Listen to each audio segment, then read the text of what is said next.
اب وہاں سے نکلنے کا انحصار بارش پر تھا۔ اگر بارش جلد ہی رک گئی اور موسم اعتدال پر آ گیا تو تبھی میں یہاں سے نکل سکتا ہوں۔ بارش زور و شوروں سے جاری تھی، لیکن نہ جانے کب تک جاری رہتی۔ میں نے خود کو حتی الامکان بیدار رکھنے کی کوشش کی، لیکن نہ جانے کس وقت نیند آ گئی پتہ ہی نہ چلا۔ جب بیدار ہوا تو صبح ہو چکی تھی۔ میں نے بستر سے اتر کر کھڑکی کھولی اور آسمان کی طرف دیکھا۔ آسمان پر گہرے سیاہ بادل ابھی بھی موجود تھے اور ہلکی ہلکی بوندا باندی ہو رہی تھی۔ ساحل سمندر پر بھی جل تھل تھا۔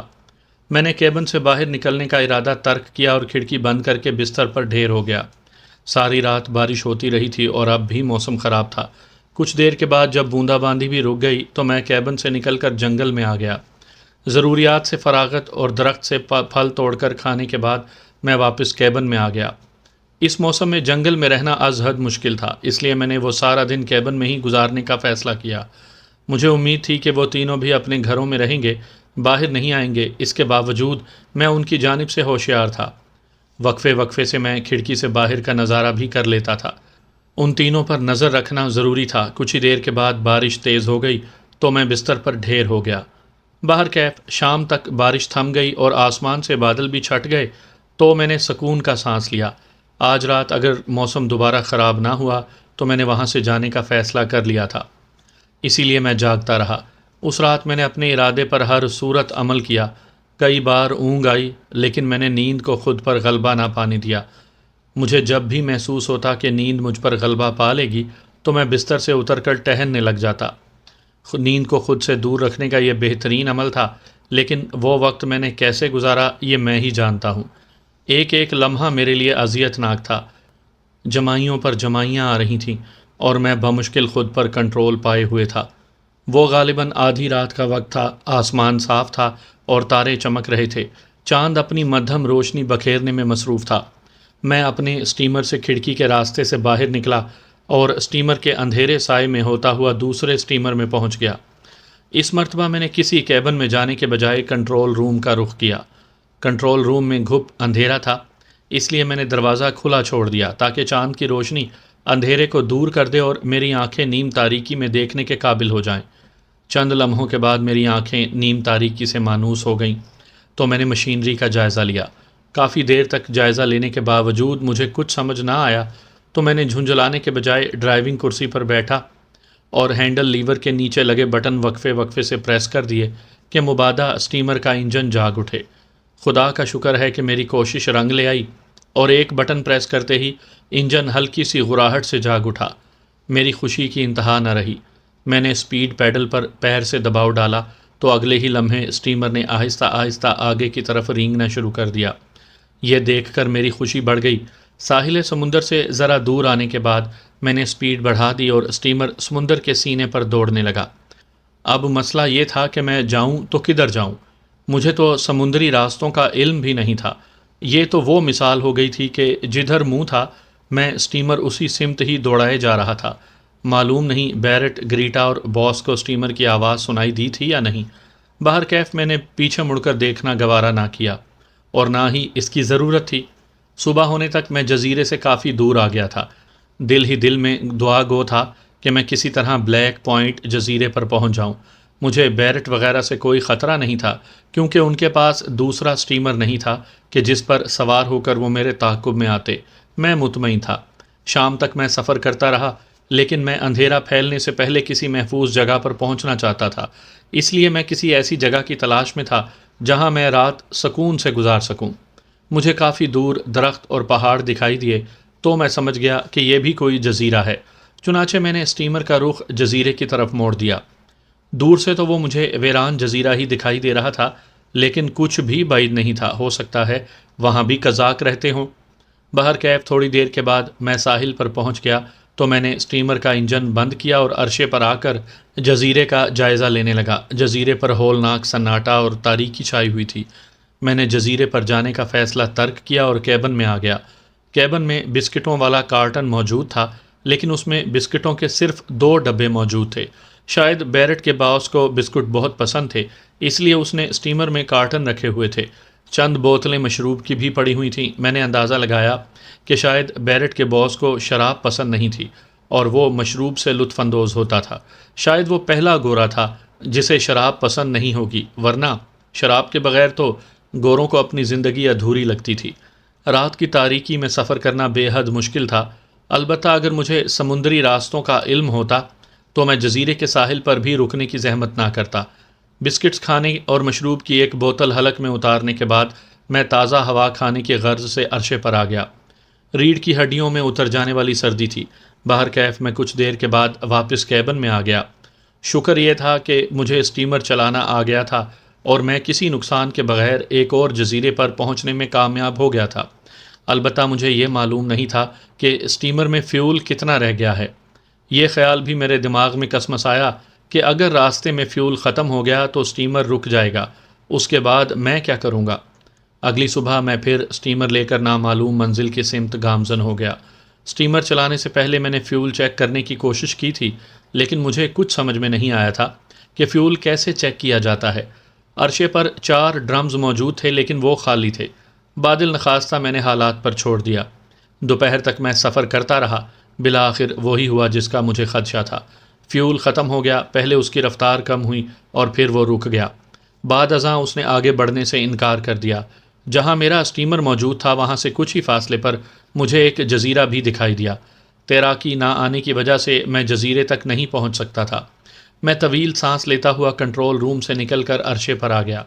اسٹیمر کھلے سمندر میں موجود تھا اور کافی دور پہاڑ اور گھنے درخت دکھائی دے رہے تھے۔ شاید وہ بھی کوئی جزیرہ تھا۔ اب کیا کیا جا سکتا تھا؟ جو ہونا تھا وہ تو ہو چکا تھا۔ اب پھر مجھے بحری جہاز یا اسٹیمر وغیرہ کا انتظار کرنا تھا۔ معلوم نہیں میری طرح اور کتنی بہنوں کے بھائی ہوں گے جو اپنی بہنوں کی بازیابی کے لیے مشکلات کا سامنا کر رہے ہوں گے جس طرح میں کر رہا تھا۔ میرا تو دنیا سے رابطہ کٹ چکا تھا۔ بہترین دوست بابر اور کلارا کو کھو چکا تھا جس کا مجھے زندگی بھر افسوس رہے گا۔ شام ہونے والی تھی لیکن کوئی بحری جہاز یا اسٹیمر کا ادھر سے گزر نہ ہوا۔ سورج ڈھلتے ہی میں کیبن میں آ کر بستر پر لیٹ گیا۔ ایک بار پھر میرے دماغ پر سوچوں نے یلغار کر دی اور میں اسی حالت میں ہی نیند کی وادی میں کھو گیا۔ رات کا نہ جانے کون سا پہر تھا کہ اچانک کسی آواز سے میری آنکھ کھل گئی۔ میں چند لمحے بستر پر پڑا آواز پر غور کرتا رہا۔ اوہ، یہ تو کسی اسٹیمر کی آواز تھی۔ دل میں خیال آیا کہ شاید مجھے لوٹنے کی غرض سے قزاق آئے ہیں۔ بیرٹ اور اس کا باس بھی تو قزاق تھے۔ میں نے بستر سے اتر کر کھڑکی کھول کر باہر جھانکا تو تھوڑی ہی دور مجھے تیز روشنیاں دکھائی دیں جو سیدھی اسٹیمر پر پڑ رہی تھیں۔ میں نے کھڑکی بند کی اور جلدی سے جوگرز پہنے اور کیبن سے باہر نکل آیا۔ اس دوران اسٹیمر میرے اسٹیمر کے قریب پہنچ گیا تھا۔ یہ روڈک کا اسٹیمر نہیں تھا۔ میرے دماغ میں خطرے کی گھنٹیاں بجنے لگیں اور دل کی دھڑکن بھی تیز ہو گئی۔ اگلے ہی لمحے جس شخص نے میرے اسٹیمر کے عرشے پر چھلانگ لگائی وہ بلا شبہ بیرٹ ہی تھا۔ میرے لیے یہ حیرت کی بات نہیں تھی کہ اس نے مجھے کیسے تلاش کر لیا تھا۔ وہ سمندری قزاق تھا اور یقیناً سمندری راستوں سے واقف تھا۔ اس کے ہاتھ میں ریوالور تھا۔ اس نے شاید مجھے دیکھ لیا تھا، اس لیے اگلے ہی لمحے اس نے کوئی بات کی پرواہ کیے بغیر مجھ پر گولی چلا دی۔ جیسے ہی اس نے ریوالور کا رخ میری طرف کیا تو میں بجلی کی سی تیزی سے جھک گیا جس کی وجہ سے گولی میرے عقب میں اسٹیمر کی باڈی میں پیوست ہو گئی اور میں موت کے منہ میں جانے سے بچ گیا۔ میری پھرتی ہی مجھے بچا گئی تھی، ورنہ گولی میری پیشانی یا میرے سینے پر لگتی۔ باسٹرڈ، میں تمہیں زندہ نہیں چھوڑوں گا، بیرٹ غصے سے چیخا۔ رک جاؤ، پلیز گولی مت چلانا، پلیز، میں بھی چیخ کر التجائیہ لہجے میں بولنے لگا۔ ظاہر ہے میں اس کے علاوہ کر بھی کہہ سکتا تھا۔ اگر میرے پاس ہتھیار ہوتا تو شاید میں اس کا مقابلہ کرتا، لیکن میں اس وقت تہیہ دست تھا۔ بیرٹ نے میری بات انسنی کی اور دوبارہ مجھ پر گولی چلا دی۔ صد شکر کہ اس بار بھی اس کا نشانہ خطا گیا۔ اس میں میری پھرتی کا کمال تھا کیونکہ میں بجلی کی سی تیزی سے اپنی جگہ بدل چکا تھا اور گولی فرش سے رگڑ کھا کر کہیں گم ہو گئی تھی۔ میں تیزی سے کیبن کی اوٹ میں ہو گیا۔ ایسا کرنا ضروری تھا ورنہ بیرٹ سے اچھائی کی امید نہیں تھی۔ چھپتے کیوں ہو؟ چھپ کر تم خود کو مرنے سے بچا نہیں سکتے، بیرٹ چیختے ہوئے بولا۔ پلیز رک جاؤ، میری بات سنو، پلیز، میں نے ایک بار پھر التجائیہ لہجے میں کہا کہ شاید اب کی بار میری التجا اس پر اثر کر جائے۔ مجھے تمہاری کوئی بات نہیں سننی، بیرٹ نے جواب دیا۔ تم ہمارا اسٹیمر چوری کر کے سمجھتے تھے کہ ہم تمہیں تلاش نہیں کر سکیں گے، باسٹرڈ۔ وہ خباثت زدہ چہرے والا انسان تو میری بات سننا ہی نہیں چاہتا تھا۔ وہ مجھے مار کر ہی دم لینا چاہتا تھا۔ میں نے کیبن کی دیوار کی اوٹ سے دیکھا تو وہ مجھے گولیوں سے نوازتے ہوئے ادھر ہی آ رہا تھا۔ میری سمجھ میں نہیں آ رہا تھا کہ میں اس پر کیسے قابو پاؤں۔ دفعتاً میری نظر دائیں طرف والی دیوار کے ساتھ لوہے کی سیڑھی پر پڑی جو دیوار کے ساتھ ویلڈ تھی اور کیبن کی چھت تک جا رہی تھی۔ میں کچھ سوچے بنا سیڑھی چڑھتا ہوا کیبن کی چھت پر پہنچ گیا۔ ایک لمحے کے لیے مجھے زور سے چکر آیا اور اسی سبب میں سمندر میں گرنے ہی لگا تھا کہ میں نے جلدی سے چھت پر بیٹھنے کے ساتھ ہی گرل تھام لی۔ یوں میں سمندر میں گرنے سے بچ گیا تھا۔ تم مجھ سے بچ کر کہیں نہیں جا سکتے باسٹرڈ، بیرٹ چیختا ہوا سیڑھی چڑھ کر اوپر آنے لگا۔ اس کے اوپر آنے سے پہلے ہی میں بیٹھے بیٹھے سیدھا ہو چکا تھا۔ جیسے ہی اس کا وجود چھت سے بلند ہوا تو اس نے ریوالور کا رخ میری طرف کر دیا۔ اس کے ٹریگر دبانے سے پہلے ہی میں نے اس کے سینے پر زور سے لات جما دی۔ وہ اپنا توازن برقرار نہ رکھ سکا اور اچھل کر پشت کے بل فرش بوس ہو گیا۔ اس کے حلق سے نکلنے والی چیخ انتہائی کری آمیز تھی۔ میں نے جھک کر دیکھا تو پشت کے بل فرش پر وہ پڑا کرا رہا تھا۔ میں جلدی سے نیچے اترا۔ ریوالور اس کے ہاتھ میں دبا ہوا تھا۔ سب سے پہلے میں نے اس کے ہاتھ سے ریوالور چھین کر اسے اپنی جیب میں منتقل کیا۔ پھر میں نے بیرٹ کا جائزہ لیا۔ وہ زخمی تو نہیں ہوا تھا لیکن شاید اندرونی چوٹ کی وجہ سے کرا رہا تھا۔ کیا تم ٹھیک ہو؟ میں نے انسانی ہمدردی کے تحت اس سے پوچھا، حالانکہ وہ میرا دشمن تھا اور اس نے آتے ہی مجھ پر اسٹیٹ فائرنگ کر کے مجھے مارنا چاہا تھا۔ میں چاہتا تو اسے بے یار و مددگار چھوڑ کر اس کا اسٹیمر لے کر کسی اور طرف جا سکتا تھا، لیکن میرے ضمیر نے گوارا نہ کیا کہ میں اسے اس حالت میں چھوڑ کر چلا جاؤں۔ اگر وہ مر گیا ہوتا تو مجھے پرواہ نہ ہوتی، لیکن فی الحال وہ زندہ تھا اور زندہ انسان کو مصیبت کے وقت چھوڑنا دانشمندی نہیں ہے۔ میری بات پر اس نے کوئی جواب نہ دیا تو میں نے دوبارہ استفسار کیا، کیا تم ٹھیک ہو؟ اس نے غصے سے گھور کر مجھے دیکھا۔ کیا میں تمہیں ٹھیک نظر آ رہا ہوں؟ میری کمر، کہتے ساتھ ہی وہ کراہا تو میں سمجھ گیا کہ اس کی کمر میں فریکچر ہوا ہے۔ میرا ہاتھ تھامو، میں تمہاری مدد کرتا ہوں، میں نے اپنا ہاتھ اس کی طرف بڑھاتے ہوئے کہا۔ وہ کچھ لمحے سوچتا رہا، پھر اس نے کسی قسم کی چوں چراں نہ کی اور میرا ہاتھ تھاما اور اٹھ کر بیٹھ گیا۔ اس کے چہرے پر کرب کے تاثرات بدستور موجود تھے۔ پلیز مجھے بستر پر لے چلو، اٹھو، میں نے سر ہلاتے ہوئے کہا اور اسے اٹھنے میں مدد دینے لگا۔ احتیاط سے، مجھے بے حد تکلیف ہو رہی ہے، وہ کراہتے ہوئے بولا۔ اچھا ٹھیک ہے، میں نے کہا۔ اب وہ اٹھ کر کھڑا ہو گیا تھا۔ میں اسے سہارا دیے کمرے میں لے آیا اور بستر پر بٹھا دیا۔ مجھے لٹانے میں مدد کرو، اس نے کہا تو میں نے اس کی مدد کی۔ بستر پر لیٹنے کے ساتھ ہی اس کے حلق سے کربناک چیخیں نکلی تھیں۔ شاید تمہاری ریڑھ کی ہڈی کا موہرا ہل گیا ہے، میں نے اندازہ لگاتے ہوئے کہا۔ نہیں، اس نے نفی میں سر ہلا دیا۔ کافی عرصے سے میری کمر میں تکلیف ہے، میں کچھ دیر بستر پر لیٹا رہوں گا تو ٹھیک ہو جاؤں گا۔ میں نے اسبات میں سر ہلانے پر ہی اکتفا کیا۔ میں نے بیڈ کی دوسری طرف پڑی کرسی اٹھا کر کھڑکی کے قریب رکھی اور اس پر بیٹھ گیا۔ وہ اب چیخ تو نہیں رہا تھا لیکن اس کے چہرے پر کرب کے تاثرات بدستور موجود تھے۔ 15-20 منٹ کے بعد وہ پرسکون ہو گیا۔ اچانک اسے اپنے ریوالور کا خیال آیا تو مجھ سے دریافت کیا، میرا ریوالور کہاں ہے؟ وہ میرے پاس ہے، میں نے اس کا ریوالور نکال کر اسے دکھایا، پھر واپس جیب میں منتقل کر دیا۔ تمہاری قسمت اچھی تھی کہ تم میری گولی کا نشانہ بننے سے بچ گئے، حالانکہ میرا نشانہ کبھی خطا نہیں گیا، اس نے ایسے لہجے میں کہا جیسے مجھ پر احسان جتا رہا ہو۔ میری موت کا وقت نہیں آیا تھا، لیکن یہ بتاؤ مجھے مار کر تمہیں کیا مل جاتا؟ میں مستفسر ہوا۔ تم نے ہمارا اسٹیمر چوری کیا ہے، اس نے ترش روئی سے جواب دیا۔ تمہاری وجہ سے مجھے باس سے ڈانٹ سننی پڑی ہے، وہ مجھ پر بے حد غصے تھا۔ اس نے کہا کہ جب تک میں اسٹیمر ٹریس کر کے واپس نہ لے آؤں، جزیرے پر واپس نہ آؤں۔ پھر تم یقیناً اسٹیمر لے کر جانا چاہو گے؟ میں نے استفسار کیا۔ ہاں بالکل، میں نے کہا تمہارا کیا خیال ہے، میں تمہیں ایسا کرنے دوں گا؟ تم میرے رحم و کرم پر ہو، میں چاہوں تو تمہیں مار کر سمندر میں پھینک سکتا ہوں۔ ہاں تم صحیح کہہ رہے ہو، میں تمہارے رحم و کرم پر ہوں، اس نے اعتراف کیا۔ پھر تمہارے ساتھ کیا سلوک کروں؟ اس نے ہونٹ بھینچ لیے، وہ گو مگو کی کیفیت میں مبتلا ہو گیا تھا۔ میری نظریں اس کے چہرے پر جمی ہوئی تھیں، وہ واقعی میرے رحم و کرم پر تھا۔ میں چاہتا تو اس کی گردن توڑ کر یا اسے گولی مار کر اس کی لاش سمندر میں پھینک سکتا تھا، لیکن اسے مار کر مجھے کیا حاصل ہونا تھا؟ سو میں نے اپنا ارادہ ترک کر دیا۔ میں تو اسے ڈرانے کے لیے ایسا کہہ رہا تھا۔ بولو کیا سلوک کروں؟ اس کے جواب نہ دینے پر میں نے دوبارہ استفسار کیا۔ مجھے چھوڑ دو، بالآخر اس نے کہا۔ میں تمہاری پھرتی اور فائٹنگ کے انداز سے سمجھ گیا ہوں کہ تم کوئی عام انسان نہیں ہو، لڑائی بھڑائی کے فن سے واقف ہو، اس لیے میں تمہارا مقابلہ نہیں کر سکتا، اور مجھے اپنی زندگی سے بہت پیار ہے۔ ابھی تو میں نے زندگی صحیح طرح سے انجوائے بھی نہیں کی۔ پھر ہم ڈیل کرتے ہیں، میں نے کہا۔ میرے ذہن میں یہ خیال آیا تھا کہ شاید وہ بلیک پوائنٹ جزیرے کے بارے میں جانتا ہو، اس لیے اس سے ڈیل کرنے کا فیصلہ کر لیا تھا۔ وہ چونکا۔ ڈیل؟ کیسی ڈیل؟ زیادہ مشکل کام نہیں ہے، اس لیے پریشان نہ ہو، میں نے زیر لب مسکراتے ہوئے کہا۔ گویا مجھے کوئی کام کرنا ہوگا؟ ہاں، اگر تم نے میرا کام کر دیا تو یقین کرو میں تمہیں کچھ نہیں کہوں گا۔ میں نے اس بار اس پر روب ڈالنے کی غرض سے ایسا کہا، ورنہ میں تمہیں مار کر تمہاری لاش سمندر میں پھینک دوں گا اور تمہارا باس تمہیں تلاش ہی کرتا رہ جائے گا۔ مجھے کیا کرنا ہوگا؟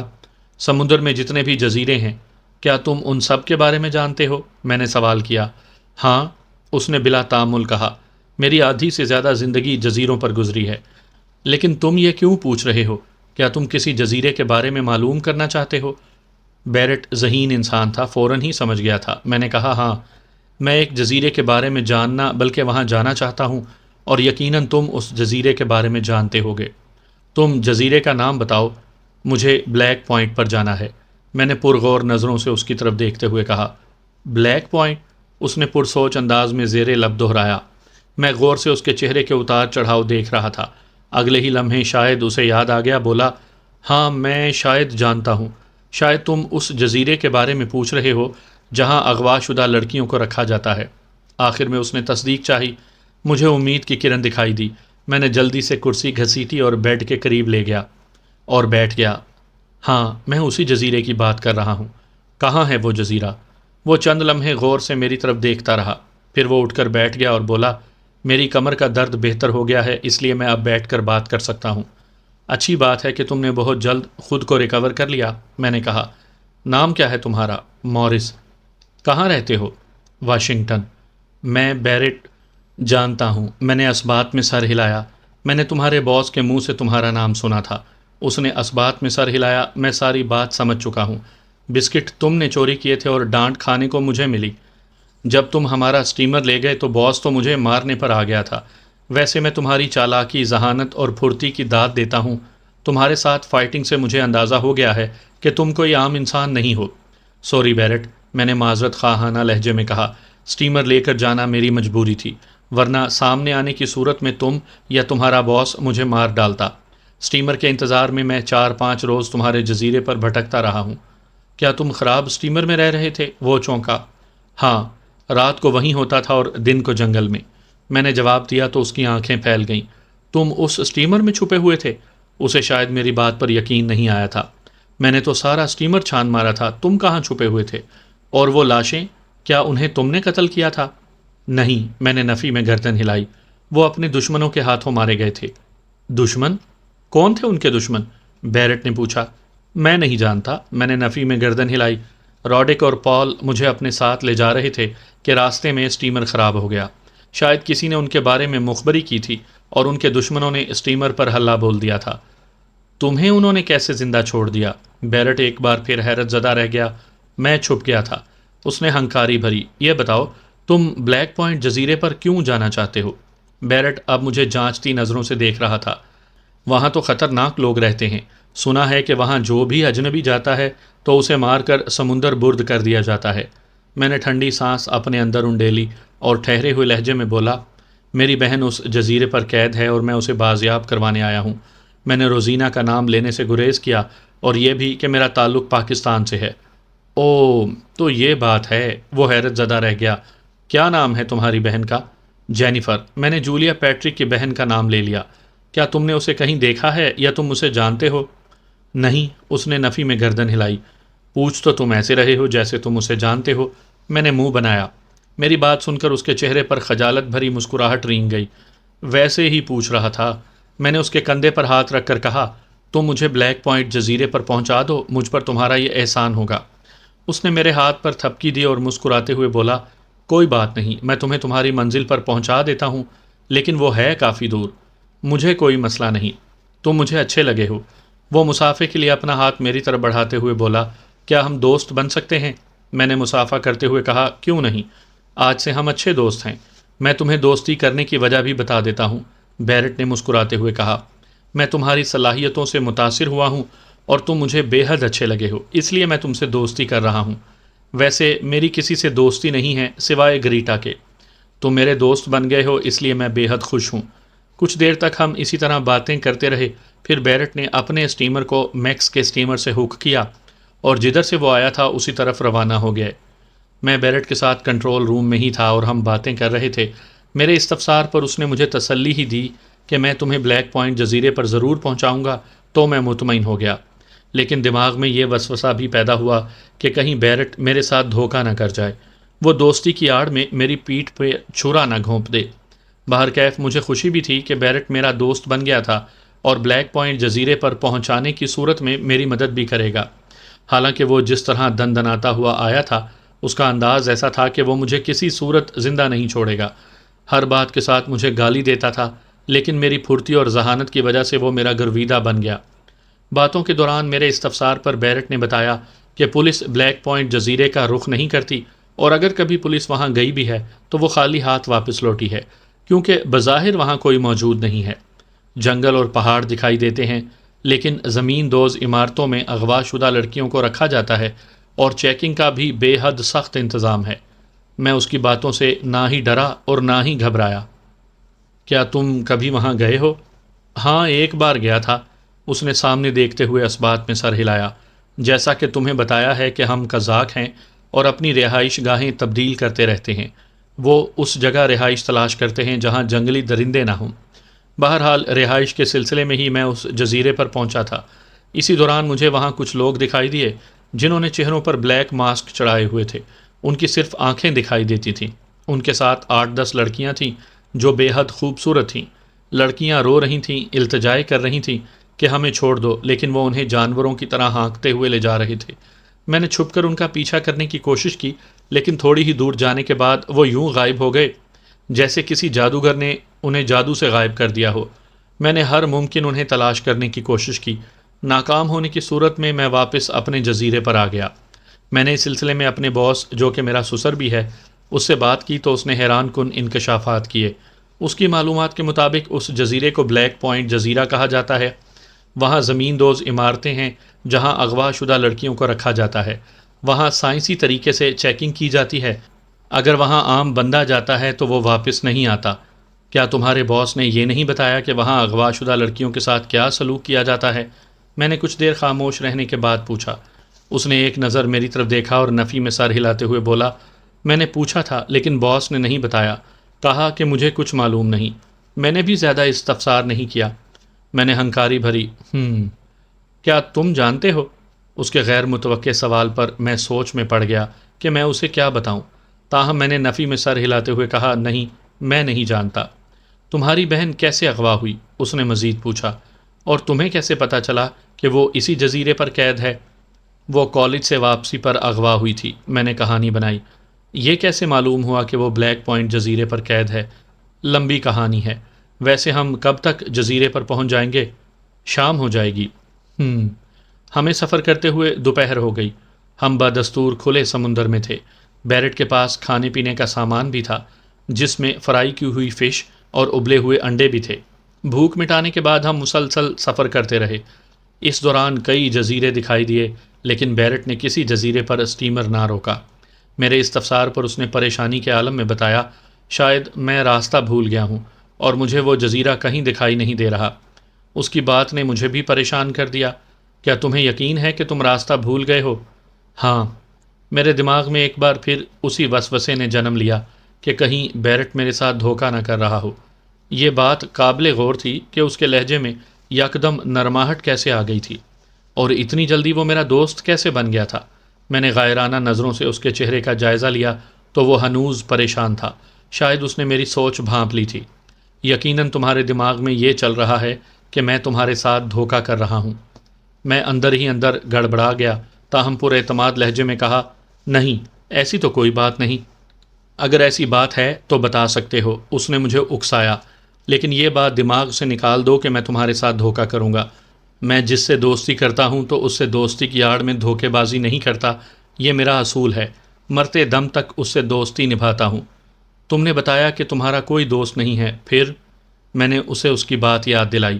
اب میرا کوئی دوست نہیں ہے، اس نے جواب دیا، ورنہ جب میں نیو یارک میں ہوتا تھا تو میرے بہت سارے دوست تھے، جن میں لڑکیاں بھی شامل تھیں۔ بس دل گریٹا پر آ گیا تھا، اس لیے اس کی خاطر میں نے سب کو چھوڑ دیا۔ میں نے اسے کریدنے کی کوشش نہیں کی کہ گریٹا سے اس کی دوستی کیسے ہوئی، وہ دونوں کہاں ملے، مجھے کوئی دلچسپی نہیں تھی، اس لیے میں نے خاموشی اختیار کی، تاہم میرے پاس اس پر یقین کرنے کے سوا کوئی چارہ بھی نہیں تھا۔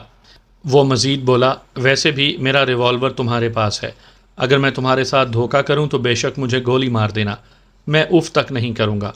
میں نے اس کے الفاظ پر غور کیا اور زیر لب مسکراتے ہوئے کہا، صبح تم نے کہا تھا کہ تم مرنا نہیں چاہتے اور اب گولی کھانے کی بات کر رہے ہو۔ ہاں میں نے کہا تھا، اس نے اعتراف کیا۔ وہ سچویشن اور تھی اور موجودہ سچویشن دوستی پر شک کرنے کی ہے۔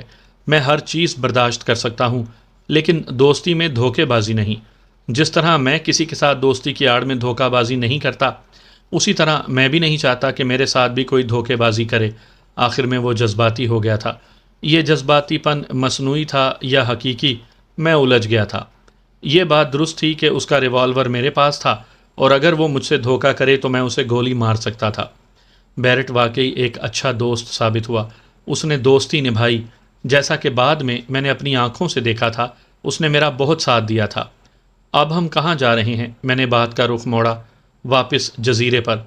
تمہارے؟ میں بے اختیار چونکا۔ ہاں، اس نے جواب دیا۔ کیوں؟ چونکہ میں بلیک پوائنٹ جزیرے کا راستہ بھول گیا ہوں تو اپنے باس سے معلوم کروں گا۔ اس سے معلوم کرنے کے بعد میں تمہیں وہاں چھوڑ آؤں گا۔ کیا تمہارا باس راستہ بتا دے گا؟ میں نے استفسار کیا۔ ہاں، کیوں نہیں بتائے گا؟ وہ بڑے مان سے بولا۔ میں اس کا داماد ہوں، کیا وہ داماد کی بات رد کرے گا؟ میں نے ٹھنڈی سانس اپنے اندر انڈیلی۔ اسے میرے بارے میں کیا بتاؤ گے؟ سچ بتا دوں گا، وہ بولا، لیکن تم پریشان نہ ہو، باس دل کا بہت اچھا آدمی ہے، وہ تمہیں کچھ بھی نہیں کہے گا۔ لیکن جب اسے تم بتاؤ گے کہ میں تمہارا اسٹیمر چوری کر کے لے گیا تھا تو؟ اس نے میری بات سرعت سے کاٹی۔ وہ میں سنبھال لوں گا، تم بے فکر رہو۔ اس پر اعتبار کرتے ہوئے میں نے خود کو حالات کے دھارے پر چھوڑ دیا۔ اب اسٹیمر بیرٹ کے رہائشی جزیرے کی طرف بڑھ رہا تھا۔ اندھیرا بھی چاروں اطراف پھیل گیا تھا اور بیرٹ نے اسٹیمر کی ہیڈ لائٹس روشن کر دی تھیں اور اسٹیمر روشنی کی مدد سے آگے بڑھ رہا تھا۔ رات کے 8 بج رہے تھے جب اسٹیمر جزیرے کے ساحل پر رکا۔ میں نے دیکھا بیرٹ کے چہرے پر تھکاوٹ تھی، شاید اسٹیمر مسلسل چلانے کی وجہ سے وہ تھک گیا تھا۔ تھکاوٹ مجھے بھی تھی لیکن میں نے خود کو چاق و چوبند رکھا ہوا تھا۔ ابھی ہم اسٹیمر سے نیچے اترے ہی تھے کہ بیرٹ کا باس گریٹا اور ان کے ساتھ ایک نوجوان تھا، وہ ساحل پر پہنچ گئے۔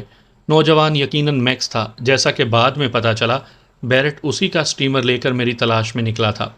اس کا تعارف بیرٹ نے ہی کروایا تھا۔ روڈک کا خراب اسٹیمر بھی بدستور ساحل سمندر پر موجود تھا۔ وہ تینوں ہمیں خصوصاً مجھے گہری نظروں سے دیکھ رہے تھے۔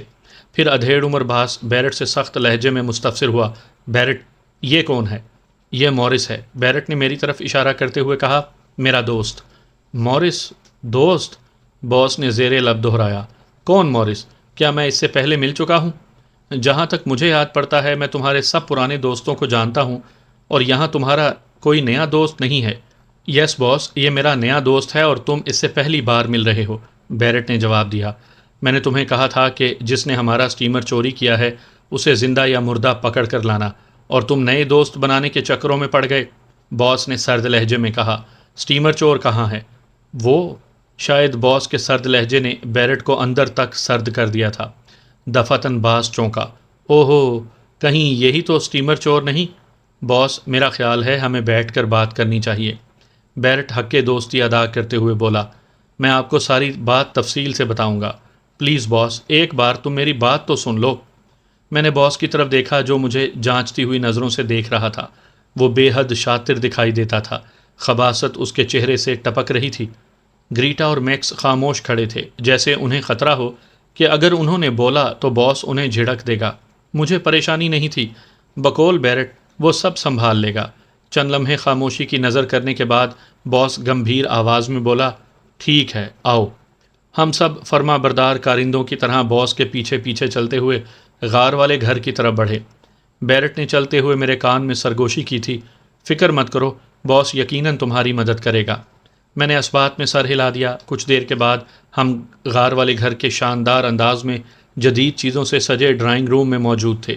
میں اس گھر میں ایک بار آیا تو تھا لیکن اندر صحیح طرح سے دیکھ نہیں پایا تھا۔ اندر سے غار بے حد وسیع و عریض تھا۔ بیرٹ کے مطابق اس گھر کے 4 کمرے تھے، بجلی کا بھی انتظام تھا۔ ہم سب صوفوں پر بیٹھ گئے۔ اب مجھے پوری بات بتاؤ، باس دوبارہ میرا جائزہ لیتے ہوئے بیرٹ سے مخاطب ہوا۔ بیرٹ نے سعادت مند بچے کی طرح اس بات میں سر ہلایا اور پھر اس نے میرے حوالے سے ساری بات اس کے گوش گزار کر دی۔ درمیان میں کسی نے کوئی سوال نہیں کیا۔ ساتھ ہی بیرٹ نے باس سے درخواست کی کہ وہ مجھے بلیک پوائنٹ جزیرے پر بھی پہنچا دے تو مورس اس کا احسان مند رہے گا۔ راڈک تمہیں کہاں لے جا رہا تھا؟ باس اب براہ راست مجھ سے مخاطب ہوا۔